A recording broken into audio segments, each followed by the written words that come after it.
रामनगर का एक छोटा सा गांव था। गांव में बड़ा सा बाजार लगता था और बाजार में अक्सर भीड़ लगा करती थी। गर्मियों के मौसम में ये सारी भीड़ रमेश के पेप्सी की दुकान पर लगी रहती थी। अरे रमेश काका, मुझे ऑरेंज वाली पेप्सी दे दो। और मुझे पीली वाली। और मुझे लाल वाली। बच्चे हो या बड़े, सभी को रमेश की पेप्सी बहुत पसंद आती थी और रमेश पूरी ईमानदारी से पेप्सी बनाया करता था। अच्छा फिल्टर पानी, साफ चीनी और साफ सुथरे तरीके से वो जूस बनाकर उन्हें प्लास्टिक की थैलियों में भरा करता था। रमेश की 1 रुपए वाली पेप्सी बहुत बिका करती थी। कुछ ही देर में उसका सारा स्टॉक खत्म हो जाया करता था। अरे काका, पेप्सी है क्या? नहीं बेटा, सब खत्म हो गई, अब कल आना। रमेश की दुकान के सामने दयाल की दुकान थी। दयाल आइसक्रीम बेचता था, पर गर्मियां होने के बावजूद भी उसकी आइसक्रीम बिक नहीं रही थी। पता नहीं ये रमेश अपनी पेप्सी में ऐसा क्या मिलाता है जो सारे गांव वाले सिर्फ इसी की पेप्सी पिया करते हैं। 1 रुपए वाली पेप्सी में भला क्या स्वाद होगा? मेरी तो आइसक्रीम तक खराब हो रही है। स्वाद का तो पता नहीं, पर वो आइसक्रीम से सस्ती है, इसीलिए ज्यादा बिकती है। हाँ, हो सकता है। क्यों ना आप भी पेप्सी बेचना शुरू कर दे। अरे पर पेप्सी बनाएगा कौन? पेप्सी बनाने की जरूरत थोड़ी ही है। बाजार में बहुत सारी कंपनियां पेप्सी बेचती हैं, आप भी उनसे खरीद कर बेच सकते हो। सोच लो, बहुत मुनाफा होगा। वैसे आइडिया तो अच्छा है, कल ही शहर जाकर ढेर सारी पेप्सी खरीद लाता हूँ। ठीक है। अगली सुबह दयाल शहर से ढेर सारी जूस वाली पेप्सीज ले आया और उसने वो सब अपने फ्रिज में रख दी। अच्छा किए, अब एक बाहर बोर्ड लिख दो कि यहाँ पेप्सी मिलेगी। ठीक है। दयाल एक बोर्ड पर लिख देता है कि यहाँ पेप्सी मिलेगी और ये बोर्ड अपनी दुकान के बाहर लगा देता है। कुछ देर बाद ये बोर्ड एक छोटे बच्चे ने पढ़ा। यहाँ पेप्सी मिलेगी। काका, कौन कौन से कलर है? सब कलर है, तुम्हें कौन सी चाहिए ये बताओ। मुझे तो एक येलो वाली और एक ऑरेंज वाली चाहिए। दयाल ने चिंटू को 2 पेप्सी के पैकेट थमा दिए। चिंटू वहीं खड़े खड़े पेप्सी पीने लगा। ये तो बढ़िया है, मजा आ गया। ये लो एक और पेप्सी मेरी तरफ से फ्री। जाकर अपने दोस्तों को भी बताना कि मेरी दुकान पर पेप्सी मिलती है, ठीक है? हाँ हाँ काका, जरूर बताऊंगा। और दयाल का ये फंडा काम कर गया। चिंटू दौड़ते हुए अपने गांव में गया और कुछ देर बाद अपने कुछ दोस्तों के साथ लौटा। यही वो दुकान है, मुझे भी 2 ऑरेंज वाली चाहिए और मुझे 3 लाल वाली। दयाल ने सबको पेप्सी दे दी और बस तब से कई लोगों ने दयाल की दुकान से पेप्सी खरीदी। आज तक गांव वालों ने बस रमेश की पेप्सी चखी थी, पर आज उन्हें कंपनी का स्वाद भी अच्छा लगने लगा था। अरे वाह, ये काले रंग वाली पेप्सी तो मैं पहली बार पिया हूँ। और भी काफी फ्लेवर है, नींबू पानी, काला खट्टा, ऑरेंज, रोज। वाह भाई वाह, अब तो रोज अलग अलग फ्लेवर चख सकते हैं। दयाल की पेप्सी बेचने की वजह से रमेश की दुकान पर ग्राहकों की कमी हो गई थी। मुझे थोड़ा सब्र से काम करना होगा। दयाल ने नई नई पेप्सी बनानी शुरू कर दी है, इसलिए गांव वाले उसकी दुकान पर जा रहे हैं, पर मुझे यकीन है कि वो सब लौटेंगे। रमेश अपने आप को तसल्ली दे रहा था। अगले कुछ दिनों तक दयाल की दुकान पर पेप्सी के लिए लोगों की भीड़ लगी रही और यहाँ रमेश का धंधा मंदा था। गांव के मुखिया रमेश की दुकान पर आए। क्या हुआ रमेश, आज कुछ परेशान लग रहे हो? अब क्या बताऊं काका, दयाल शहर से पेप्सी लाकर बेच रहा है, अब मेरे ग्राहक कम हो गए हैं। कोई बात नहीं, ये तो बस कुछ दिनों की ही बात है। कोई भी नई चीज के पीछे ये गांव वाले दौड़ पड़ते हैं। तू तो जानता ही है, सब्र रख, सब ठीक हो जाएगा। मुझे यकीन है तेरी पेप्सी शहर की कंपनी वाली पेप्सी से तो अच्छी ही होगी। अच्छा एक काम कर, मुझे 50 पेप्सी दे दे आज। शहर से मेरा पोता पोती आ रहे हैं। ठीक है मुखिया जी। रमेश ने मुखिया जी को 50 पेप्सी दे दिए और वो खुशी खुशी वहां से चले गए। रमेश अब भी दुखी था। मुखिया जी अपने घर पहुंचे और उन्होंने अपने पोते को एक पेप्सी दी। पापा, ये पेप्सी वगैरह अच्छी नहीं होती, इनमें इतनी मिलावट होती है जिससे बच्चे बीमार पड़ जाते हैं। बेटा, ये पेप्सी हमारा रमेश खुद बनाता है, बिना मिलावट, साफ ढंग से। इसे हम कई सालों से पी रहे हैं, अब तक तो कोई बीमार नहीं हुआ। दीजिए। मुखिया ने एक पेप्सी अपनी बेटी को दी और उसने वो चखी। वाह पापा, ये तो बहुत ही अच्छी है। मुखिया जी के घर आए हुए सारे मेहमानों ने वो पेप्सी पीना शुरू किया और कुछ ही देर में सारी पेप्सी खत्म हो गई। पापा, आपने ये कहाँ से ली? मैं थोड़ी और ले लेती हूँ। बाजार में तुझे रमेश की दुकान दिखेगी, जिसमें बड़ा फ्रिज होगा, उसी की दुकान से। मैं लेकर आती हूँ। बाजार पहुंचकर गीता दयाल और रमेश की दुकान में उलझ गई। उसे समझ नहीं आ रहा था कि वो कौन सी दुकान है। शायद जिस दुकान पर भीड़ लगी है मुझे वहां जाना चाहिए। गीता दयाल की दुकान में गई। जैसे ही दयाल ने फ्रिज से पेप्सी के पैकेट निकाले तो गीता ने मना कर दिया, नहीं नहीं, मुझे ये नहीं चाहिए। पर अभी तो आपने 20 पेप्सी मांगी। हाँ, पर अब ये केमिकल वाली नहीं चाहिए। वहीं खड़े एक आदमी ने गीता से पूछा, बहन, इस पेप्सी में कौन सा केमिकल है? ये पेप्सी शहर की कंपनियों में बनती है। वहाँ इन्हें बनाने में कई सारे केमिकल्स डालते हैं जो हानिकारक हैं और जिससे बच्चे बीमार पड़ सकते हैं। अगर ऐसी बात है तो तुम यहाँ पेप्सी लेने क्यों आई हो? मैं तो यहाँ वो पेप्सी लेने आई थी जो इसी गांव में बनती है। अच्छा, तो आपको रमेश भाई की पेप्सी लेनी है? उनकी दुकान सामने है। गीता वहाँ से चली गई, पर आसपास के लोग शहर की केमिकल वाली पेप्सी की बातें करने लगे। गीता ने रमेश की दुकान से पेप्सी खरीद ली और वो घर चली गई। केमिकल वाली पेप्सी की बात गांव में आग की तरह फैली और सारे माता पिता ने अपने बच्चों को दयाल की दुकान से पेप्सी लेने से मना कर दिया। आज से दयाल काका की दुकान से पेप्सी मत लेना। क्यों माँ? क्योंकि उसमें ढेर सारे केमिकल हैं। तेरी तबीयत खराब हो जाएगी, फिर तुझे सुई लगेगी। ना बाबा ना, मुझे नहीं लगवानी सुई। लोगों को रमेश की अच्छाई समझ आ गई और एक बार फिर रमेश की पेप्सी बिकने लगी। दयाल की दुकान से कोई भी पेप्सी नहीं खरीद रहा था और थक हार कर दयाल ने पेप्सी बेचना ही छोड़ दिया। गीता ने पूरे गांव को बीमार होने से बचा लिया और अब सब कुछ पहले जैसा हो गया। रोशनी अपने माता पिता के साथ हरिपुर गांव में रहती थी।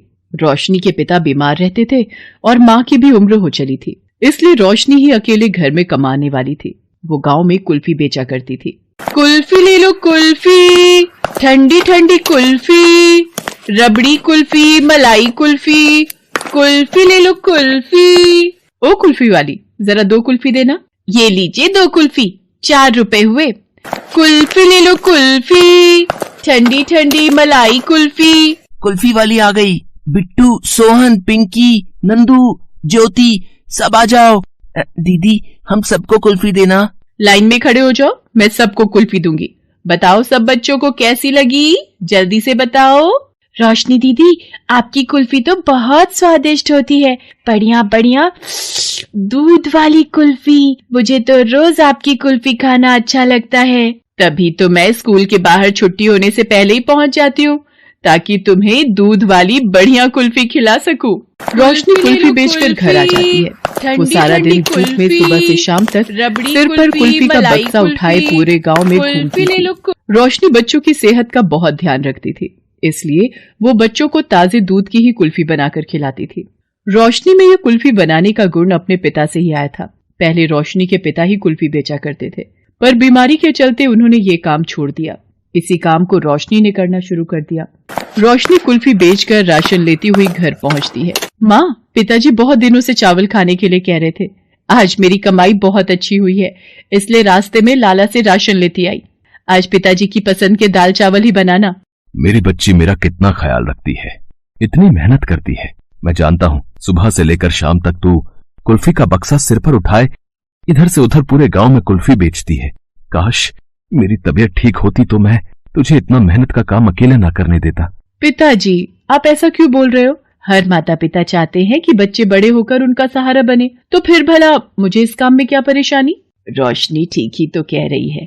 जब आपकी तबीयत ठीक रहती थी तब आपने बहुत मेहनत की। अब आपकी तबीयत भी तो ठीक नहीं रहती है और हमें तो खुश होना चाहिए कि भगवान ने हमें रोशनी जैसी बिटिया दी जो हमारे बारे में इतना सोचती है। रोशनी सचमुच अपने माता पिता की बहुत सेवा करती थी। वो मेहनत से भी नहीं घबराती थी।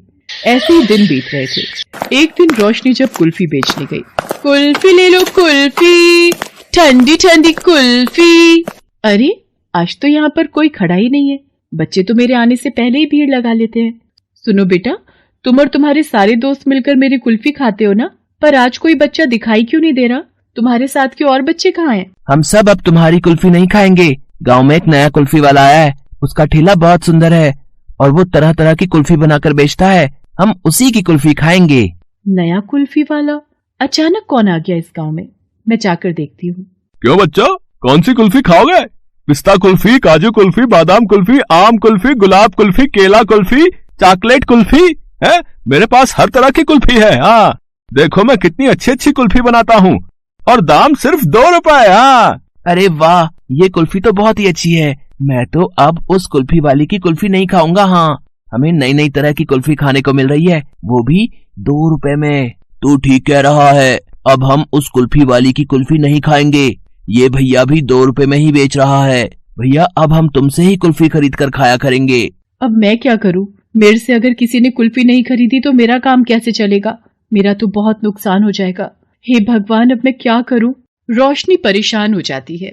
जब से नया कुल्फी वाला गांव में आया था, रोशनी की कुल्फी कोई नहीं खरीदता था।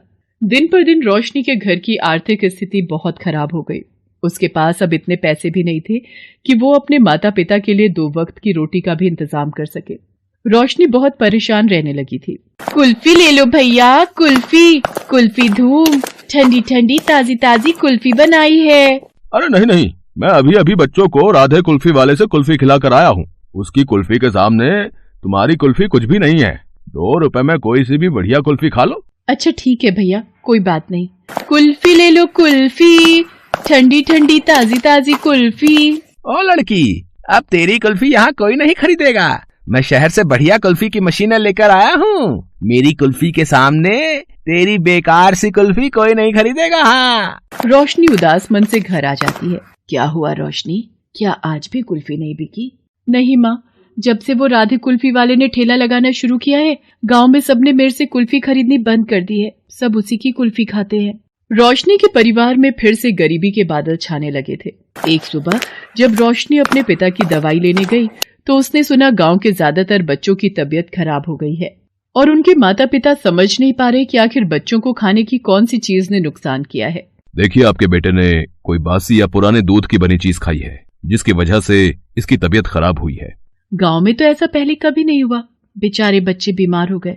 माँ इंतजार कर रही होगी। दवाई तो ले ली है, जल्दी घर जाऊं। अरे, ये तो राधे कुल्फी वाला है। ये कल्लू दूध वाले से क्या बात कर रहा है? कल्लू दूध वाला तो 1 नंबर का बेईमान है। राधे भाई, मैं आपको बीमार भैंसों का खराब 2 दिन बासा दूध देता हूँ। कहीं किसी ने पकड़ लिया तो तुम तो पकड़े ही जाओगे और साथ में मैं भी मरूंगा। अरे, गांव के लोग और बच्चे बहुत बेवकूफ हैं। मैं इस बचे दूध से रंग बिरंगी कुल्फी बना देता हूँ। हाँ, किसी को कानो कान खबर नहीं होती। अब घर वालों को क्या पता कि बच्चे पूरा दिन क्या क्या खाते हैं? हम ऐसे नहीं पकड़े जाएंगे। हाँ, तुम बेफिक्र रहो, हमें तो सिर्फ पैसे कमाने से मतलब है। हाँ, बच्चे बीमार पड़ते हैं तो अरे पढ़ने दो, हमारा क्या जाता है भाई। हे ईश्वर, ये दोनों धोखेबाज तो बच्चों की जिंदगी के साथ खिलवाड़ कर रहे हैं। मुझे ये बात जमींदार जी को बतानी ही होगी। क्या गांव में आया नया कुल्फी वाला और कल्लू मिलकर बच्चों को बासी दूध की कुल्फी खिला रहे हैं? मेरे गांव में ऐसा हरगिज नहीं हो सकता। मैं अभी अपने आदमियों को लेकर राधे कुल्फी वाले के पास चलता हूँ। इतनी देर में रोशनी भी अपनी माँ को लेकर पहुँचती है। गांव वालों की भीड़ राधे कुल्फी वाले के ठेले पर लग जाती है। अरे वाह, है आज तो मेरे ठेले पर बहुत से ग्राहकों की भीड़ लगी है भाई। है, जमींदार साहब भी मेरी बनाई कुल्फी खाने आए हैं। ये तो बहुत अच्छी बात है। नमस्ते जमींदार साहब, आइए आइए, मैं आपके लिए एक बढ़िया सी कुल्फी बनाता हूँ। अरे, मैं तो तेरी कुल्फी खाता ही रहूंगा, पर आज मैं चाहता हूँ तू और कल्लू दूध वाला दोनों मिलकर कुल्फी खाओ। अब तुम दोनों सिर्फ बनाने में ही समय लगा देते हो, कभी खुद तो खा नहीं पाते, इसलिए आज मेरे साथ तुम दोनों भी कुल्फी खाओगे। वो मालिक, मैं जरा दूध देने जा रहा हूँ। दूध मुझे ना बहुत देर हो रही है, मैं आकर खाता हूँ मालिक। मैं आकर खाता हूँ। और मालिक, मैं तो कुल्फी बनाते बनाते ही मन भर लेता हूँ, इसलिए खाने का अभी मन नहीं है। मैं पहले आपको बना देता हूँ। रे लड़कों, इस कल्लू दूध वाले और राधे दोनों के हाथ पकड़ लो और जबरदस्ती ये कुल्फी इन्हें खाने को दो। ये कुल्फी मैं नहीं खा सकता मालिक, ये खराब और बासी दूध की बनी हुई है।